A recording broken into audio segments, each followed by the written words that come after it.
Hey everyone, it's Don. Today I'm coming to you from Moshannon State Park in central Pennsylvania, one of my favorite places in this part of the state. And today I have a special guest with me, Dr. Andy Stephenson, one of my former professors from when I went to Penn State University. So let's go see what this place is all about. Here's a quick view of Moshannon Lake. And we'll be hiking around and above this lake and taking a look at a few of the highlights that makes this place special. Well, we started to ascend the ski slope trail here at Moshannon State Park.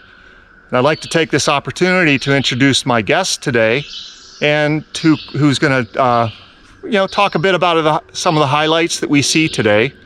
And let Andy introduce himself first, and we'll start to look at some things as we go. Hi, I'm Andy Stephenson. I was born and raised in Marion, Ohio, and I went to Miami of Ohio as an undergrad, then on to Michigan for my PhD, and I've been at Penn State since 1978. This is one of my favorite walks to take at this time of the year. It's to see our state flower, the state of Pennsylvania flower, the mountain laurel.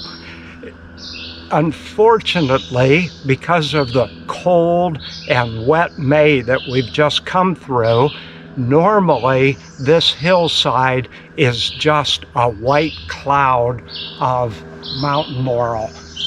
But because this year has been so cold and wet, it's just in large bud. There's a few flowers that are open, but normally this is a spectacular walk to take at this time of the year. So we're going to miss the most spectacular part of it, but it's still a nice walk in the woods. Sure, yeah, I love this park. I grew up in Pennsylvania and remember coming here as a kid, and then as a student at Penn State, as I indicated, I would hop up here as often as I could. So I like this park a lot. I guess we have a few open flowers over here though. Let's take a look at those, and maybe we could talk a bit about them while we look. Okay. Again, this is the mountain laurel, Calmia latifolia. And one of the things, if you look in the flower, you'll see that there's little red specks in the creases along the edge of the petals. Well, those are the anthers. That contains the pollen. And when a bee comes into the flower, these anthers are spring-loaded, and when the bee changes the shape of the flower by crawling into it, the anthers spring and powder the back of the bumblebee with pollen. And so it's a nice system to make sure your pollen gets placed on a bee. But unlike a lot of plants, all the pollen from that flower is then expended. So you can walk around, and I taught a course on plant reproduction for years during the spring intersession. And we could actually mark flowers at this time of the year in the early morning that hadn't been visited yet, then come back to the same flowers later in the day, like 2 hours later, 3 hours later, and we could see what percentage of the flowers had been pollinated over the 2 or 3 hour period. Now, there were so many mountain laurels in this area that were in bloom at the same time. It literally attracted the bees from all over the region. And as you walk through here, normally it sounded like there were 1,000 electric razors going because it just was You could just hear the bees through this part. And we were finding that in a 2 or 3 hour period, we were getting 30–40% of the flowers to be pollinated, or at least visited in that time. Now, these are not pollinated by specialist bees. They're a variety of bee species, I'd presume? A variety of bumblebee species. Bumblebees. There aren't that many honeybees in this region because there's not much agriculture around or old fields where honeybees do well. So it was mostly bumblebees up here. But I'm no bumblebee expert, but there are at least 3 or 4 different species that you could see working these bees at one time. But you have to remember there were tens of thousands of flowers open, every 50 steps. Oh, sure. Along this path. Yeah, you can see any given shrub. It has dozens to maybe even hundreds of flowers, I would guess. Yeah. Yeah. Yeah. Yeah. And so it was just loaded with flowers and loaded with bees at the time. Yep. Unfortunately, I think we're a week early this year. Yeah. And owing to that cold winter we had, same in Ohio, it just delayed some things. But I think it was really just a week or 10 days, over the last week or 10 days, although today is going to be in the 80s, in early June, actually, we had 2 days where the high temperature in State College, which is downhill from where we are quite a bit, we had high temperatures at 53, that sort of thing, which is unusual for late May, early June. Yeah. But up here, it's 6, 7, 8 degrees cooler.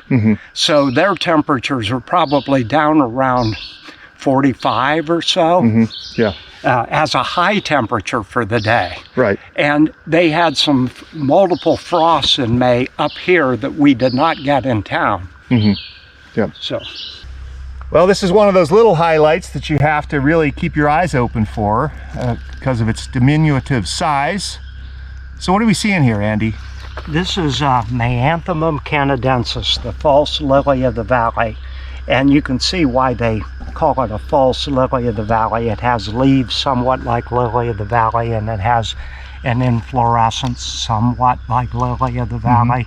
But it's very common in the woods at high elevations here, especially on the acidic soil types. That's common at elevation here. Oh, given that, what elevation are we at here? Somewhere around 1,900, 2,000 feet? Yeah, I would guess 2,000. Okay. I don't know exactly.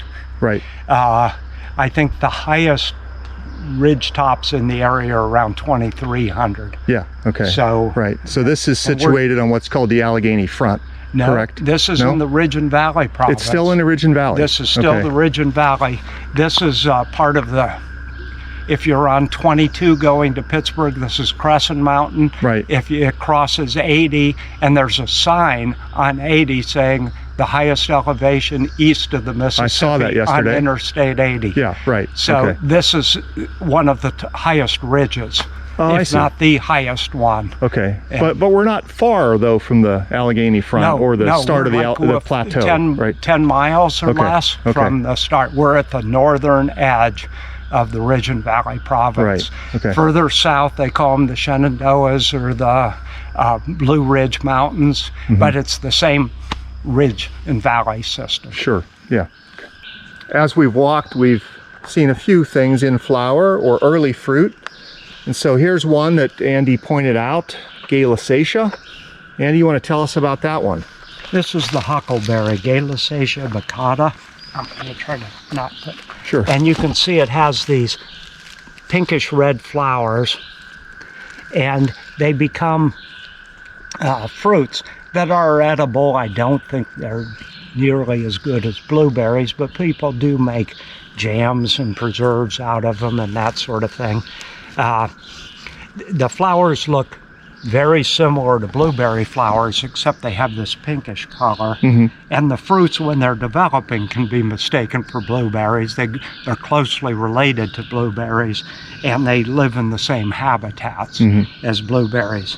But whenever I'm confused, I look at the backs of the leaves, and if they have those shiny spots, I don't know if you can see. Yeah, we'll see how well that shows on the GoPro, but Yeah. in person here, yes, you can see that they kind of sparkle. Yes, With, and that's a sure sign they're slightly sticky, and that's a sure sign that it's the huckleberry. Is there any function to that you're aware of? I'm not exactly sure. I would assume there is, but I'm not sure what it might be. Yeah. It could be that whatever insect, it's sticky. It might be whatever insect eats the leaves, it gums up the mouth parts, or something of that sort. Okay. All right, thanks. Here's a mountain laurel on the edge of the trail. It's a little more advanced than the average we've seen so far. So this spot as well, I wanted to, since I've done an episode on cicadas, brood 14 cicadas back in Ohio, I want to indicate that they are also emerging here in central Pennsylvania. So this is the same brood 14 that I profiled back in Ohio, but they're a little behind. As Andy says, you know, it's been cool. We're at elevation here, and they are singing, but they're not singing en masse just yet. And so they're just a little bit behind. But just to talk about the forest for a minute too, we're at a power line right-of-way right here, which is dominated by mountain laurel and blueberries and huckleberries. And so tell us about the soils a little bit, Andy. What predicts this kind of vegetation? This is acidic soils. This ridge and valley province that I mentioned is not, it's due to differential weathering. The valleys are limestone and the ridges are sandstone and other acidic rocks that weather to acidic soil types. But anyway, whenever you see things in the rhododendron, azalea, and there are wild azaleas through here, blueberries, huckleberries, cranberries, whenever you see those things, you know you're on acidic soils.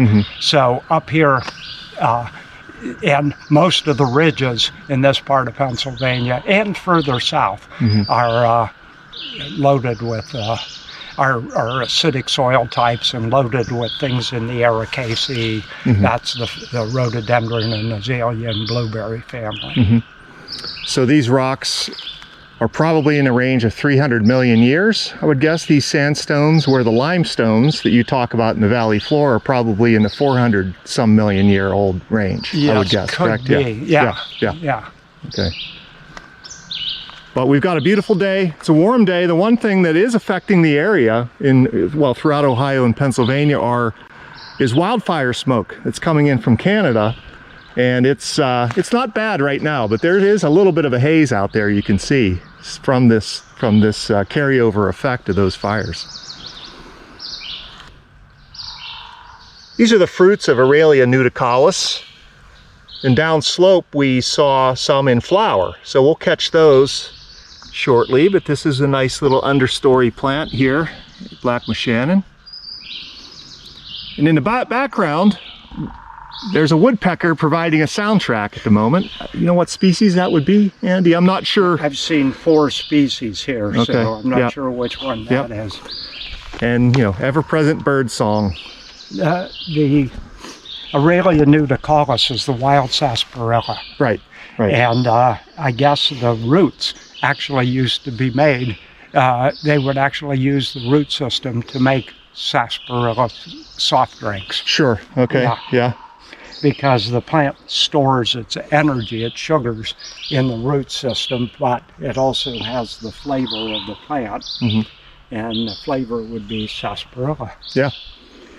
Which I don't know if I've ever had a sarsaparilla, but yeah, I've seen it in westerns. People walk in and order a Apparently they were drinking a lot of sarsaparilla back then, but I agree with you. I don't think I've ever had it either. Yeah. To talk a little bit about the history, land use history here at Black Moshannon, this area back in probably around 1900 would have been just about completely denuded of timber. So this was cut over heavily. It was then sort of overrun by wildfire and things like that, and pretty much denuded of vegetation prior to being formed as a state park. And there's the Moshannon State Forest around it. think of about 40,000 acres in total.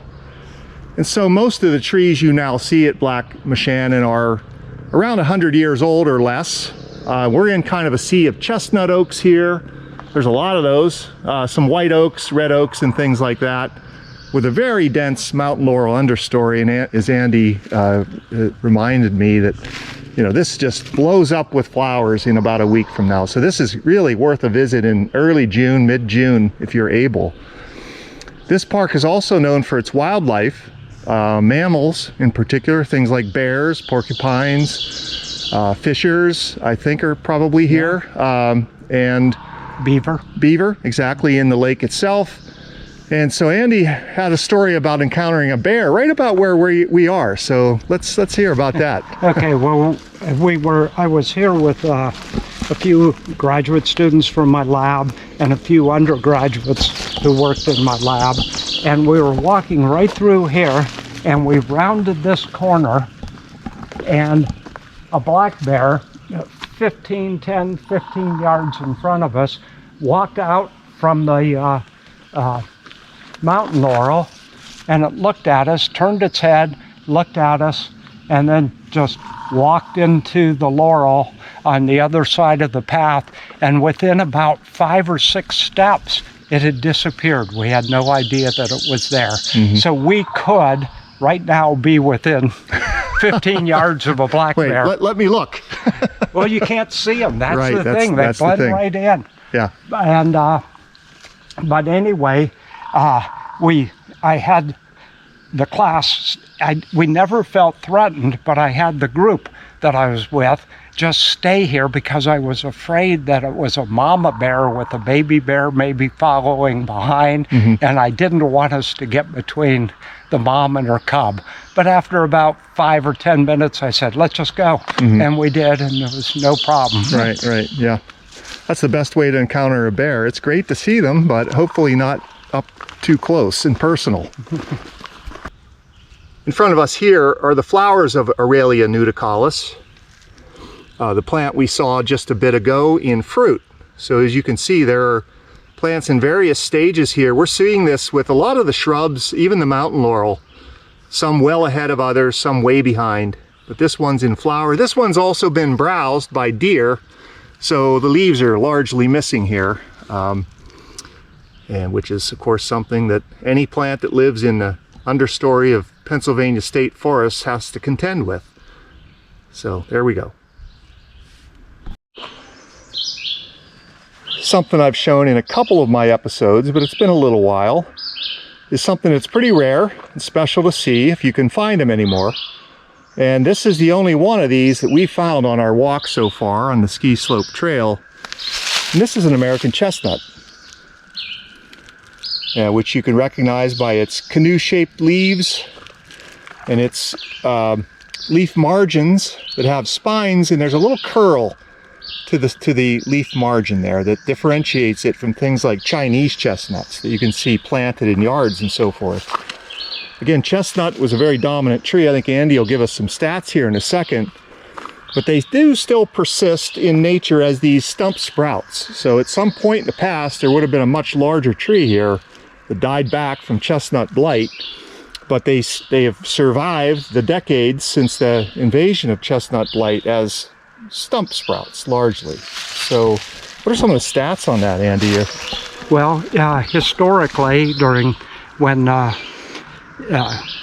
prior to 1930, 60 to 80% of the forests in the Appalachians and the Ridge and Valley system were chestnuts, mm-hmm. and they were extremely important for furniture making, mm-hmm. when settlers came, mm-hmm. but also they produce large quantities of chestnuts, which are highly edible, and they were an important winter survival food for Native Americans. Mm-hmm. And even in the early days of the United States, chestnuts, you could go out and they were free. You just rounded up hundreds of them. They weren't eliminated because of logging or because of over-harvesting of the chestnuts. They were eliminated because of a chestnut blight, an introduced disease that went through, and over about a 25-year period of time, it ripped through the United States, the eastern deciduous forest, and decimated them. And when you occasionally see them now, it's because they're coming up as Don just said, from the sprouts. I remember growing up in western PA seeing some of the old snags of the original chestnut trees. Because the wood's so rot resistant, they would last a long time, the snags. So they'd be standing, they might only be 5 or 10 feet tall, but you could still see these reddish, reddish wooded snags of chestnuts that used to be there, The chestnut wood was so common that in furniture that was made in Pennsylvania, they would use it for the shelf bottoms and for the backs of the furniture, and that even though it was a beautiful wood, it was considered to be the most expendable wood. So the front might be cherry or mahogany, but the bottoms of the drawers and the backs of the chest of drawers and things of that sort, cabinets, were all chestnut. But the chestnut wood itself is beautiful enough to be front cabinetry. But it was just so common that it was used that way. Right. Well, here's hoping that this one has a life maybe long enough to make a few burrs before it turns over. But who knows? So we don't wish to neglect the seedless vascular plants in the area. There's a lot of those here. And here's one species that, interestingly, this species is one you can get in cultivation now. You can plant it in your own backyard, as I've done. This is ostrich fern. Mostly fully expanded, just sort of still unfurling there at the end. But it's a nice, beautiful, soft, light green fern, like shady areas, and does quite well in backyards, actually, I've found. Partial shade. It's a good plant for partial shade. It's got the hardest to spell name. Matusia struthiopterus is the genus and species of ostrich fern. But it does well in partial shade, shaded areas, and it provides a light green, attractive foliage for the whole summer. Yep.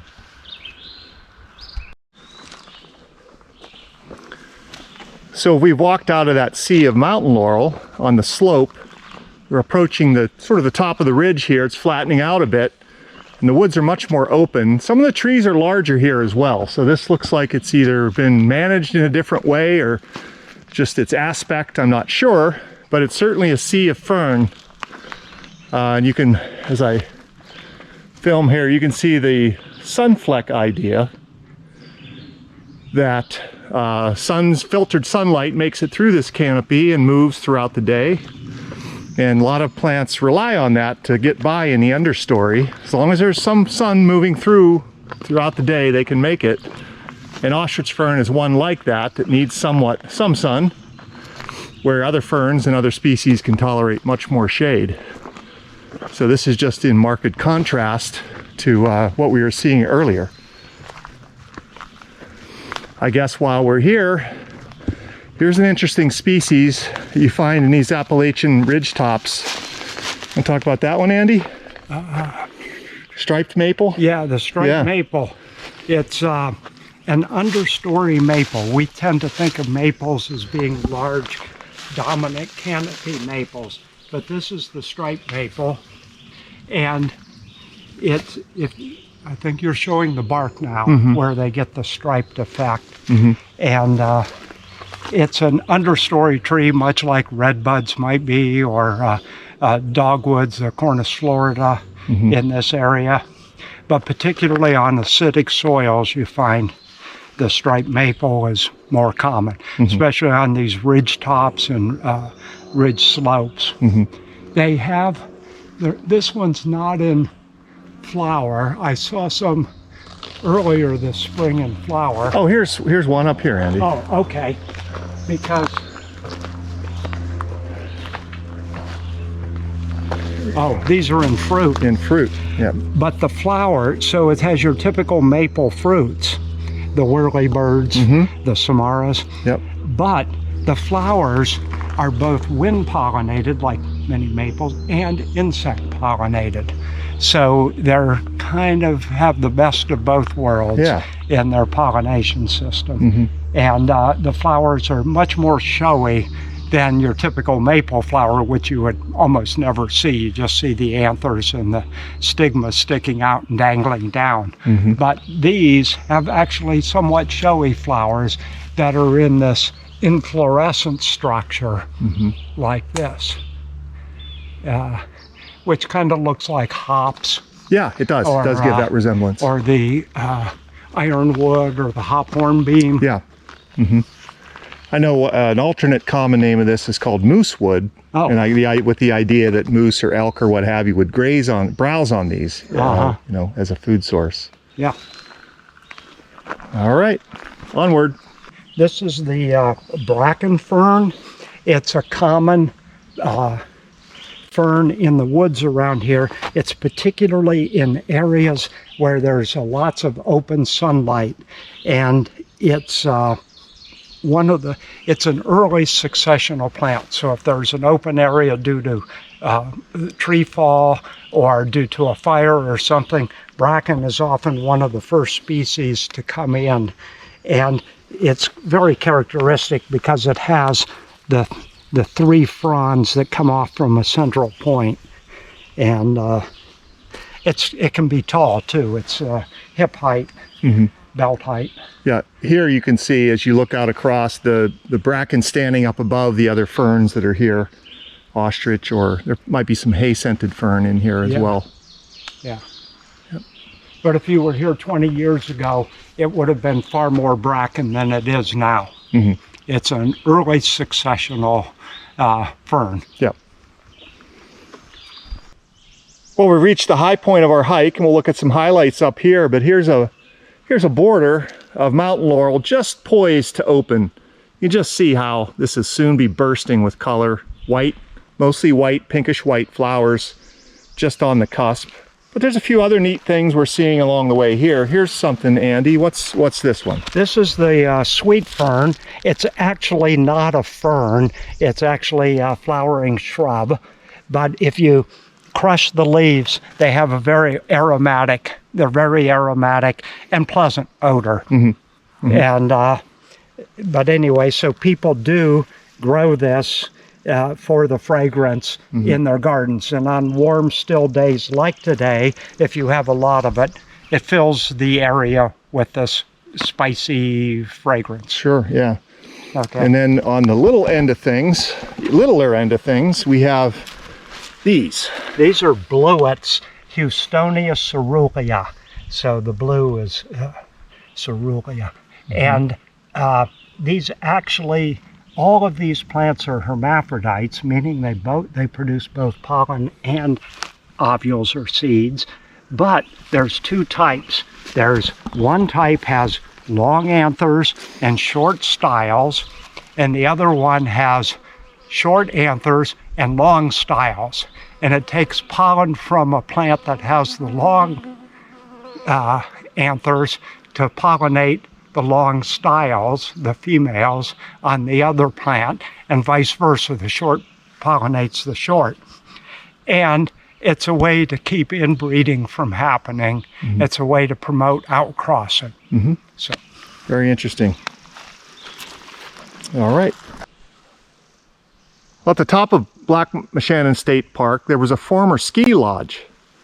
So this is the building, highly renovated now, and it's been turned into a cabin that you can rent. And it's currently occupied, so I won't get too close to it. But that's the former ski lodge here at Black Moshannon. And then the run extended down slope from where we stand. From what I've read about it, I never saw it in operation. It ran from the 60s to the early 80s, I believe. And I think I read it said it had a 250-foot drop from up here to the bottom.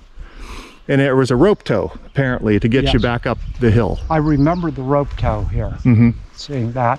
And I think it actually curves to the right. and slopes down some more Okay. from here. Yeah. So I would assume they periodically maintain this somehow to keep it open as a historical. I'm not sure how this is maintained. Yeah. Because it maybe brush hog it once in a while or something. I don't know. All right. So we're going to head back downhill and hit a few highlights and then circle around the lake itself and see what we can see in that vicinity. Andy warned me we might see this species on the walk back. So what are we looking at here, Andy? This is Aquilegia canadensis. It's the wild columbine. It's pollinated by hummingbirds, and they come up and they tip up the flower with their beak while they're hovering, and the nectary is in the base of that yellow tube, yellow and pink tube. And so it's a really pretty plant. I think it's one of the most pretty little plants that we have in our flowers, I mean. Right. And of course there's the garden columbine that people might grow in their backyard, but that's not native. That's a lavender colored sort of flower as well. Yeah, there's a lot of cultivars, different colors. Red and Yeah. On the way back to the parking area, there's a little historical marker here. And what this marks is it's a milestone marker for the former Philadelphia Erie Turnpike. So this is one of the early passages across, say, the Allegheny Front area, one of the last ridges in the Ridge and Valley province as you went east to west in Pennsylvania. And so that marker, I think that says 1814 on it there. And so it's something you can see along what's now called Rattlesnake Pike, running through Black Moshannon State Park. The reason they're called turnpikes is because they actually used to have a series of pikes that, in order to pass through that, the gatekeeper had to unlock it so you could turn the pike to get through the gate. Got it, like a turnstile we would call today. Like a turnstile, except it would cause injury and stop traffic and things of that sort. Sure. So, and that's where we get our term turnpike from. Ah, awesome. Andy and I have descended down the ski slope trail now back to the lake level, and we're currently standing on what's known as the fishing pier, which is an accessible fishing pier over Black Moshannon Lake. And there's a number of things you can see right here. This park is just filled with biodiversity highlights. So in front of us, Jandy was trying to get on camera, and probably won't show on the GoPro that well, are lots of Canada geese. So they're just sort of lazily swimming, and they were in some of their formations earlier, swimming amongst the lily pads and the shields. There are also some bat boxes we'll take a peek at over here on the shore to see if anything's in it. And then downshore is supposedly a beaver lodge, what I believe would be a bank lodge. So we're gonna go try to find that. So while we're out here, I just thought I'd give you a view of the lake. If you notice, this lake is very dark. Andy, why is it so dark? This is the Black Moshannon River is a blackwater river. There are blackwater rivers all around the world, and Rio Negro, for example, was a blackwater river. And they're blackwater because they flow over rocks that, when they weather, are acidic. And on top of that, they're with this evergreen vegetation, so it's basically getting pine tar and tannins. The pH of this lake is about 4, I think. So it's the same pH as tannic acid that you could tan leather with. And so it's a blackwater river, and there's a small dam up downstream from here. And so it's really just a broadening of the river right here. Yeah. What I've read about the history of Black Moshannon in the park is this would have been a very naturally boggy area with lots of beaver dams, likely stretching throughout this we're in a basin essentially here. And but there is a built dam now at the bottom end of the lake that's holding back this much water. So this is man-made out here largely, but there would have been natural dams, beaver dams, and a slow-moving stream and bogs associated with it in this basin that you can see. It's a good place to see waterfowl. I'm no expert on birds, but I was out here, I don't know, 2 weeks ago or 3 weeks ago now, and I saw bufflehead, or maybe it's hooded merganser ducks. I didn't have my binoculars with me and couldn't tell the difference because I'm not expert at birds. But lots of different waterfowl stop here on their migration north or become permanent residents here. Yeah, I've seen loons, for example, in the lake here. I think there probably might be nesting bald eagles, I would guess, in the vicinity. There definitely are nesting bald eagles. You can see bald eagles flying over here frequently. Okay, so let's head down shore and see a couple highlights as we head in that direction. As we've walked down shore from the fishing pier, maybe 100 yards, if that, you can start to see a pickup of beaver activity. There's a lot of cut shrubs and chewed trees and so forth, and you approach this spot, which if you're not really paying attention to what you're looking at, you may overlook as a beaver lodge. And this is what we would call a bank lodge. People are probably familiar with the lodges that are perched out in the middle of a beaver pond where there's a nice beaver dam, a lodge out in the center. But beavers in larger water bodies, whether it's a river or a lake, will often place their lodge right next to the bank. So we would call this a bank lodge. And it looks like it's been here for quite a while. There's a lot of old material and soil, mud, but there is some certainly actively recently cut vegetation out here. So the entrance would be out there somewhere under the water level. I don't know where exactly, I can't see it. And they would come back into essentially where I'm standing, where they would have the formal lodge with the young and so forth. So this is a bank lodge. And there's a lot of beaver activity in this general area along this lake and all the tributaries to the lake as well. And so I'm sure we'll see more of that on the way. I want to show you. Okay, Andy has a little highlight over here as well. So let's check that out. This is still an active area. You can see these are some fresh cuts. Here's some older cuts. And we're now about 10 yards away from where Don was just standing. You can see fresh cuts. So they're still using this area.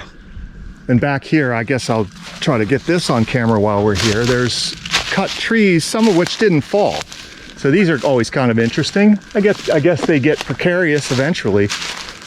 But here's a red maple that they never quite got to the ground. So this one's dead now. They girdled it, but it's still standing. It's now a snag. So we're seeing that along this stretch.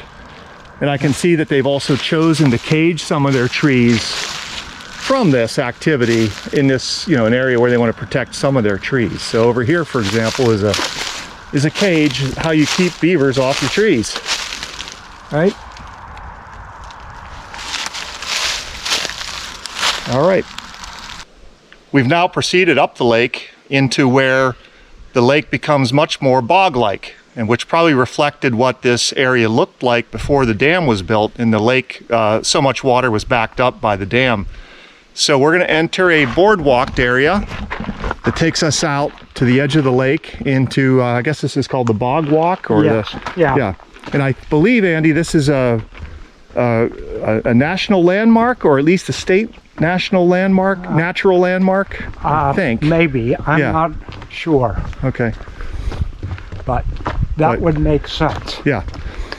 And along the trail, there's a lot of informational signage and so forth, the requisite stuff.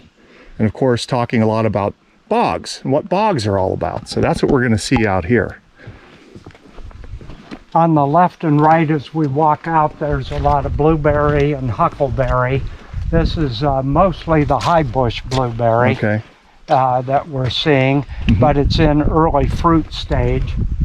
A lot of people try to come back when the fruits should be ripe on the blueberries to pick them, but I found that the birds are willing to eat them right before humans are. Oh, okay. So you miss out. Yeah.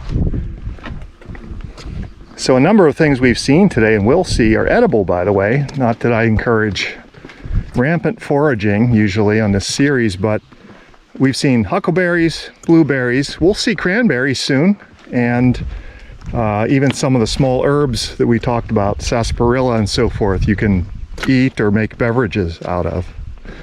So this is a little bit of about service berries we've passed by. We didn't talk about, but a little bit more. Okay, one characteristic of bogs is sphagnum moss. Okay, which is a I'll talk about it. Yeah, we'll see more of that. And we have some aspens and cottonwoods. Aspens Coming in, yeah. Yep. All right, so let's proceed up the boardwalk a little bit here until we hit our next highlight. This is a cinnamon fern. These are the leaves where they do the photosynthesis, but then it sends up this this frond that's highly modified, and inside the cinnamon or rust-colored frond is a million cajillion spores that become baby ferns. Yeah. So this particular plant has a separate frond that makes the spores. Which contrasts with, most ferns will have the spores on the underside of on the back of the leaves, or some of them will have an interrupted area with the spores lined up there, and then leaves above it and below it, or photosynthetic area above and below it. So one thing that's a feature of many bogs are carnivorous plants, and so this is one that our first contact today with one along the bog trail. So what do we have here, Andy? This is a pitcher plant, Sarracenia purpurea. If you look at the base, you'll see that the leaves are curled and they're like small pitchers. And they have a liquid in the bottom that has a digestive enzyme in that liquid. And the insects fall into it, and the plants partially decompose them, and they use the minerals in the insects to grow. Now, I told you earlier that the bog has very low pH, so it's very, very nutrient poor. So that's where these carnivorous plants have the big advantage over regular plants. And that's where you tend to find them. And this one, we're fortunate enough to have it in bloom. Yeah. You want to talk about the pollination? Sure, yeah. So if you see the flowers here, those aren't here most of the year. The base of that plant, those pitchers form a basal rosette that's around for a good part of the year. But these flowers are special.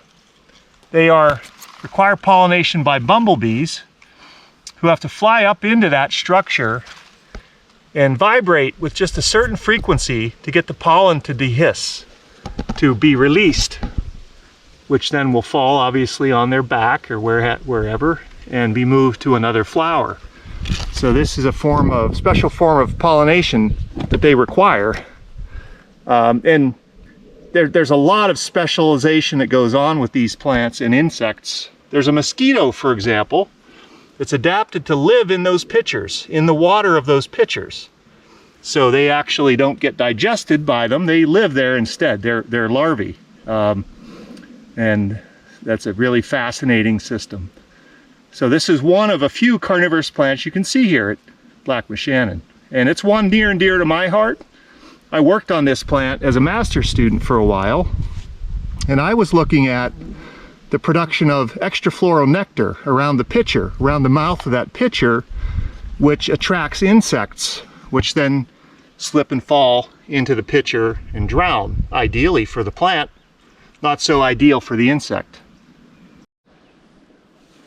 As we proceed on our walk here, as you look out at the lake now, there's very little just absolute open water. There is some open water, which would be probably where the main stream channel is, the deepest spot, but it's really well covered by lily, a couple different species, and of course the bog vegetation near the edges. But this is probably a lot what Black Moshannon looked like before the dam was put in, would be my guess. Mm-hmm. And you can hear our various frogs out there. It's good. It's I believe it's a non-motorized lake, so you aren't allowed to have motors. So there's a lot of kayaking, canoeing, rowboating, and things you can do here. Very peaceful. Here's some rhododendrons. We looked mostly at mountain laurel today. This is a relative that will flower in probably what, Andy, about a month? Yeah, in late June, early July at this elevation. Mm-hmm. But you can see it's going to have lots of flowers. Mm-hmm. And they're quite beautiful. They're in the same family with the blueberries and the huckleberries. Mm-hmm. Here, Don, take a look at this. You can get a good picture of the blueberries. Here's a flower bud of rhododendron before I move over there. Okay. And here's the blueberries. Coming along. As we mentioned, there are black bear here, and my guess is they forage all along this lakeshore on berries, cranberries, blueberries, along with the birds.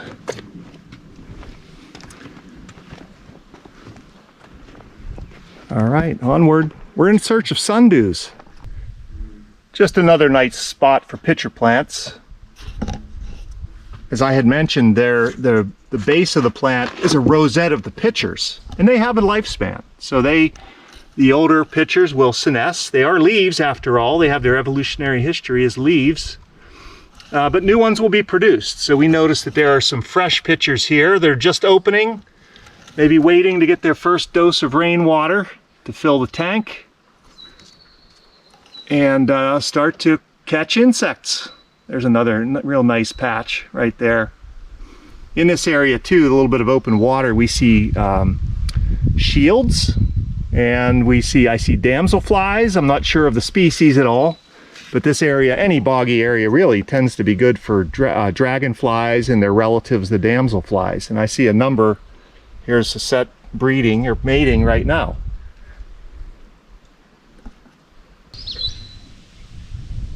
We've continued on our walk, so we came from that direction basically, and we're proceeding slowly, looking at what we can see, and we're now at a little observation deck that overlooks this part of the lake, and there's some really nice signage here with about the waterfowl that you could see various times of the year here.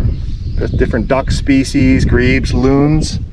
Those are always special to see, I think. Coots. It's a merganser, correct? Yeah, I think it's the hooded merganser. Yeah. We're hearing out in front of us red-winged blackbirds, which are very common around wetlands, wet areas. And we're noticing that this probably will not show on the camera, but we have some of the lilies, the spatterdocks and the pond lilies or the cow lilies are blooming. There's a handful out there blooming in this area. And little pockets of pitcher plants scattered around here and there. You can see it, especially at this time of year when they flower, you can see where they pop their heads up. And some of the special vegetation, we've been following dragonflies up the path.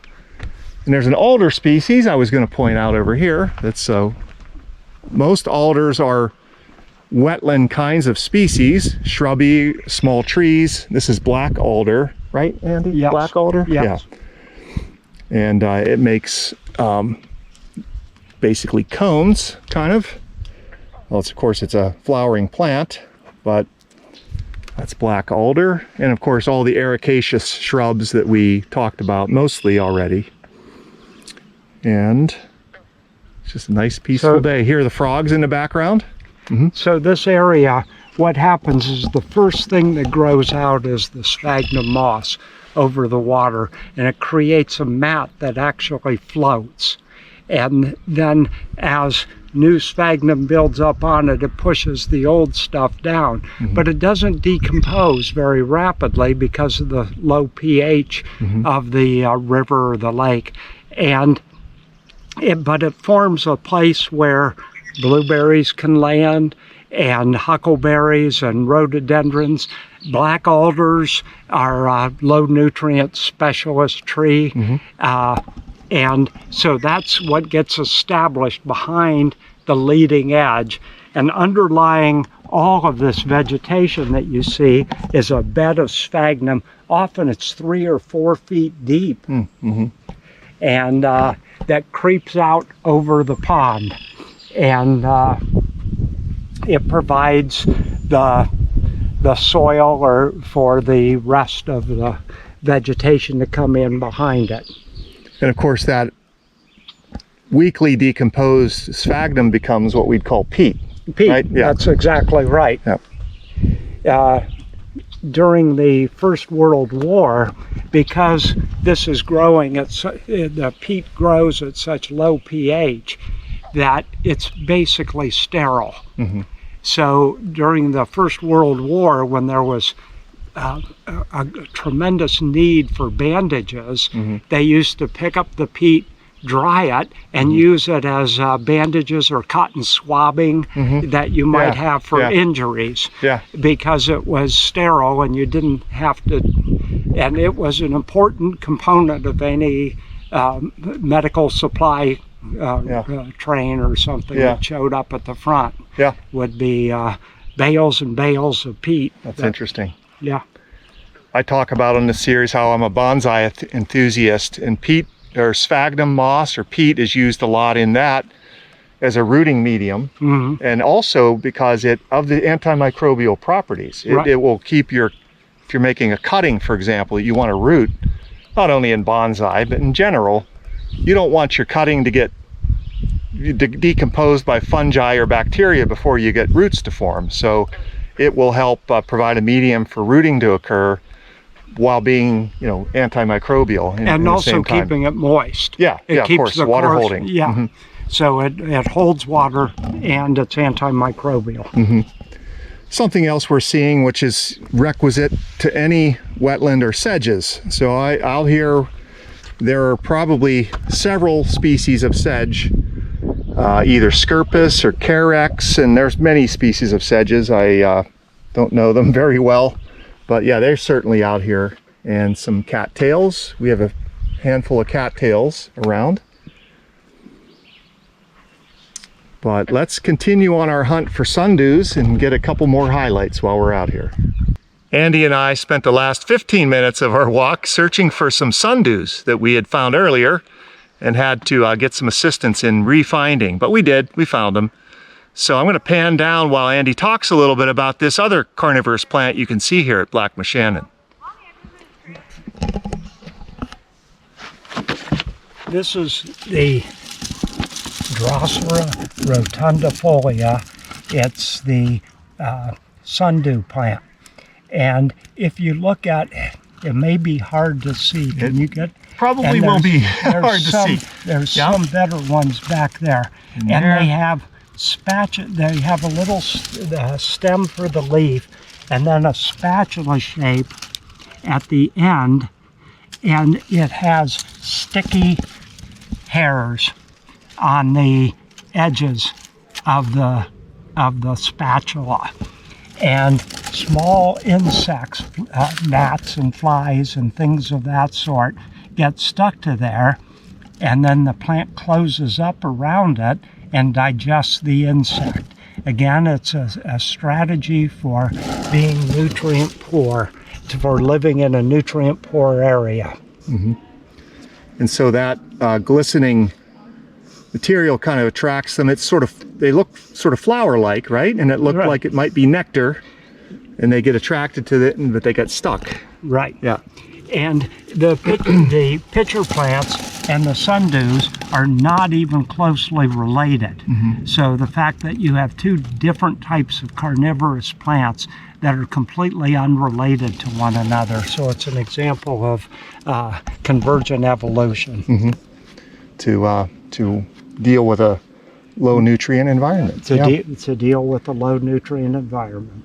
So, excuse me, is it the spatulate-leaved sundew or the round-leaved sundew? This is the round-leafed one. This is Drosera rotundifolia. Rotundifolia, right, okay. Yeah.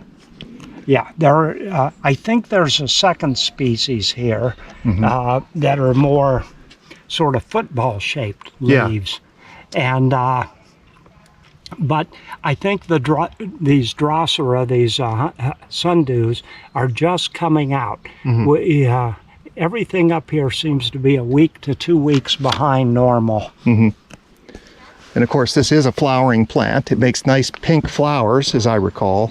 Right. Which are probably several weeks out yet. Several weeks out. I would say early July, normally, maybe mid-July this year.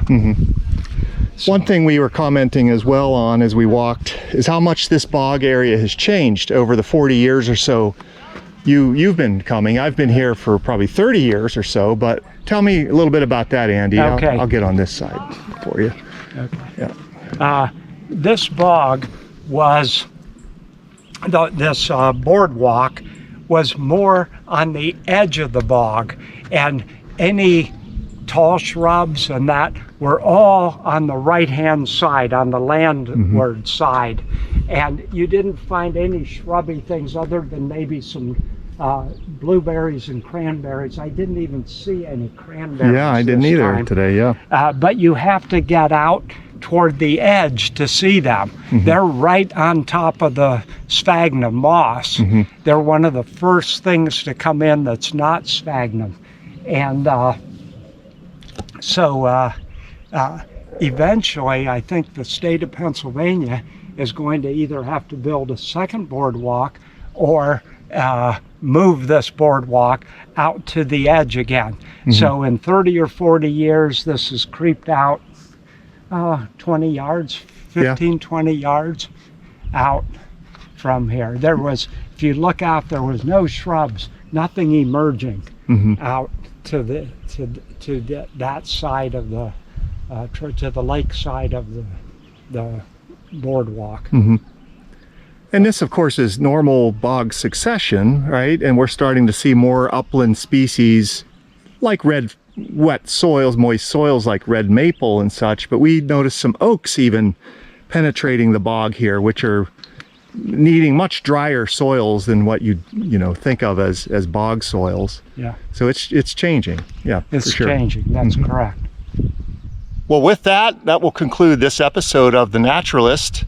Walking around Black Moshannon State Park and the bog area.